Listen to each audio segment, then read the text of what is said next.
জাতীয় দৈনিক জনতা পত্রিকাকে ও পত্রিকা কর্তৃপক্ষকে আমি আমার পক্ষ থেকে, প্রকাশনার পক্ষ থেকে, সংগঠনের পক্ষ থেকে ধন্যবাদ ও কৃতজ্ঞতা জ্ঞাপন করছি।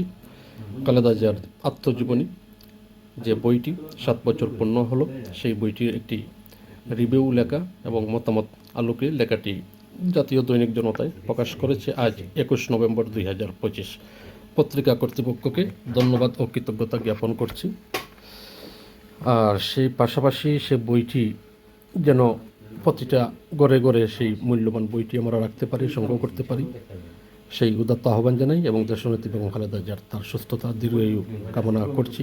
আগামী দিনে আগামী রাষ্ট্রনায়ক হিসাবে তিনি যেন পরিপূর্ণ সুস্থ সবল অবস্থায় দেশ ও জাতির সামনে এসে দাঁড়াতে পারেন, দায়িত্ব গ্রহণ করতে পারেন, সেই উদাত্ত আহ্বান জানাই। সবাই দোয়া করবেন, আল্লাহ তাআলা যেন তাহাকে সুস্থতা ও দীর্ঘায়ু কামনা দান করে। আমিন।